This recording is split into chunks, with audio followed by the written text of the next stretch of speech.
Well, old Bob Dylan was right then and now. Times they sure are changing. Disclaimer. Everything you hear and see on this video you are about to watch is my opinion and my opinion only. Also, at some point in this video or down the line, there may be a spoiler or two. So if you don't like my opinion or you're not into spoilers, you might as well just go ahead and click off now. So for the ones of you that are still here, we do appreciate you, and please enjoy the show. Welcome back, Marvel fans, to In the Cage with KCB. I'm your host, KCB, and with the Multiverse of Madness surrounding us like a big warm hug around the neck from old Uncle Thanos,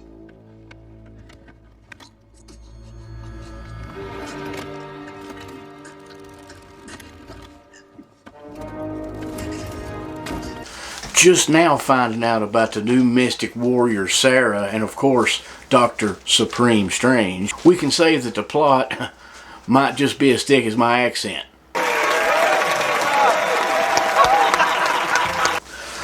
I thought we would take a step back, put the old doctor in the cage, and find out how an arrogant, self-centered, full of himself sociopath turns into becoming the master of the mystic arts that saves the universe. The same universe he just turns around and flips upside down and then rips in two. And since we've come this far, don't forget to slap that like button like it owes you money. And if you haven't subscribed, hit the subscribe button and don't forget about that bell notification. That'll let you know every time we get out some new content. Alright, well, let's take a step back in the past. Stephen Strange was born in the city of brotherly love, Philadelphia, but at an early age they moved to the Big Apple, New York City. And there in New York City he excelled very, very fast in the medical field. So after pre-med at New York College with the use of his photographic memory, he went on to Columbia University and got his MD and PhD at the very same time. He went on to complete his residency work at New York Presbyterian Hospital, which in turn is where he met his future love interest, Christina Palmer. Being as gifted as he was, you can imagine, he was selfish, self-centered, and very, very greedy. He wasted his wondrous gift to heal on only those that could put him in the medical books and make him fame and fortune, which in turn, he took that fame and fortune and he rubbed it in the nose of his friends and his peers. And let me tell you, brother, karma, she's a fickle bitch, and all that right there is getting ready to come back and bite him on the ass. One night after donning on his freshly pressed Armani suit and his Jaguar watch that Christine had engraved and given to him, Strange walks out of his plush New York apartment, jumps into his fancy Ferrari, and speeds through the canyon to a speaking engagement. Speeding through that very canyon, in the rain, not paying attention, listening to Pink Floyd, of course, and talking on the telephone. As he attempts to pass a car too close, he puts that hot rod Ferrari into a killer tailspin, which flips over a fence and ends up nosing down in the Hudson. And in the process, his hands go through the dashboard and through the windshield and crush every single bone in both hands. With seemingly no way or nobody that would offer and try to fix his hands, too vain to suck it up and be a teacher or to do something else, Strange burns through most of his resources and the rest of his friends because just like him before, they didn't want to take the risk to risk their career on trying to fix something that they knew couldn't be repaired. But like any other good superhero movie, in a twist of fate, in a therapy session, a guy tells Strange about someone that had been paralyzed from the waist down and couldn't walk, and was actually in that same therapy, but never that stopped showing up. And 3 years later, seen the guy walking down the street. Strange didn't believe him, of course, so this guy proved him wrong. It take me a while to pull the files from the archive, but if it proves your arrogant ass wrong, worth it. After speaking with the gentleman that the therapist was talking about, Strange, in a leap of faith, takes the very last dollar bill that he has in his banking account and books a one-way ticket to Kathmandu to go to the place this gentleman told him about, Kamartaj. After the doctor being in Kathmandu for a couple days, he runs into another mystic named Mordo. Well, actually, Mordo kept him from getting robbed and the hell beat out of him while he was there in Kathmandu in an alleyway. After speaking a while, Mordo figures out why Strange is there and decides that he'll go and try and introduce Dr. Strange to the Ancient One, the Sorcerer Supreme. thinking that she has no idea what she's talking about, and he knows everything. He's the smartest man in the room. So with the grace of an NFL quarterback, she proves Strange horrifically incorrect. And let me tell you, people, when she touched his eye and she said, "Open your eye," it throwed me back to high school when I was a little wilder and I was a little crazier.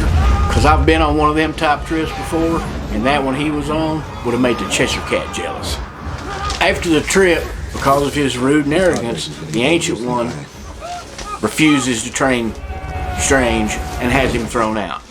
But being as persistent as Strange is, after better than 5 hours outside her front door, a few convincing words from Mordo, she decides to go ahead and let Strange in to train. Although Strange excelled at most everything he's ever touched, he started out in the Mystic's art rather slowly. He was a very, very slow learner. And the reason for this is because until he finally let go of what he thought he knew in this world, he had to give up to enable him to accept this new world and what was right in front of him. Through the keyhole, as she said. If he wanted to broaden his education, he was going to have to broaden the keyhole. Once Strange lets go and understands this, he progresses through the mystic arts just like he did through the medical field. He progresses so quickly, surprising the Ancient One's expectations, even so, by single-handedly defending the New York sanction and acquiring the cloak of levitation in the process. And that's a feat to be said in such a short amount of time. As arrogant and eager as he was as a surgeon, he becomes 10 times worse when he on his way to become the master of the mystic arts. Strange is an explicitly gifted learner, but after defending the New York Sanctum, he grows and grows very, very fast to becoming the master of the mystic art. And in a very short time, confronts, makes a deal with, and defeats Dormammu. So after Strange saves the sanctuary and makes the deal with Dormammu, the next time we run into him is in Spider-Man No Way Home. And come to think about it, by this time he's used magic quite a bit. And we hear over and over and over again, "I still think there will be no consequences, Strange. No price to pay. that each time you use magic, that it does cost a price. Comes due. Always." So let's keep that in mind as we go into this Multiverse of Madness. That might have more to do with it than we think. As far as Peter goes, Doctor Strange tries to help him, even though he mucks up the spell so bad that every villain that knew Peter Parker's name ended up in our reality, on top of 2 different other Peters. You stop doing that? So, brother, what you told Tony Stark back in the day, you sure did mess up trying to take care of our reality there, douchebag. So after Peter and the guys and everybody get together and they Scooby-Doo this shit to try to get everything back to... I believe even though Strange did keep the other beings from coming in and sent the rest of them back, that he only put a Band-Aid over a damn hole. And I also do believe because of his meddling, he's now put himself in a situation that he has no control over and does not know what to do about. And all that together leads us into this Multiverse of Madness.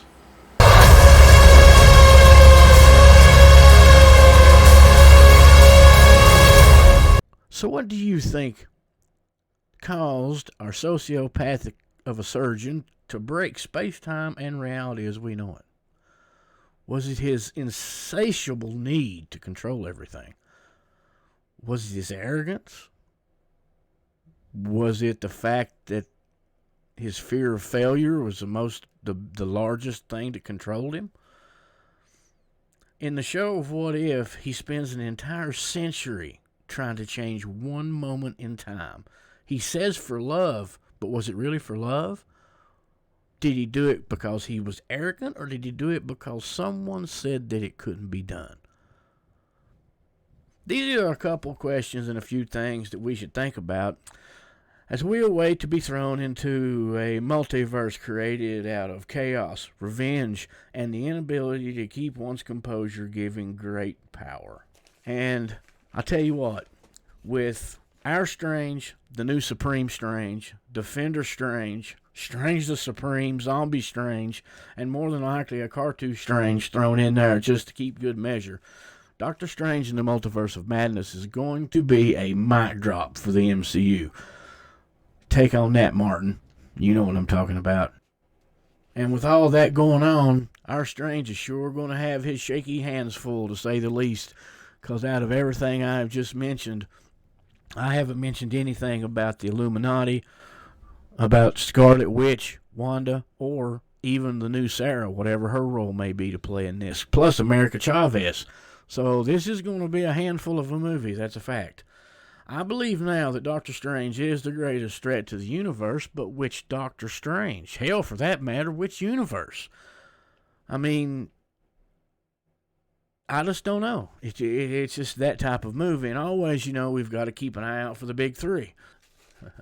Well, folks, I've enjoyed it, but my time's come to an end. I really do appreciate you spending your precious time with me, because I know my time is precious, and it's as precious as yours. I sure do appreciate that. If you want to follow me at Bird One Creations, you can do that on Instagram and Twitter. If you want to follow us here, Bird One Creations here, go ahead and hit that subscribe button if you hadn't already, and please make sure to hit the bell notification, because it gets very, very jealous, and we can't have the subscription button and the bell notification being jealous of each other. Once again, I hope you enjoyed it. I enjoyed being here. Thank you for your time, and y'all have yourself a good night. You hear?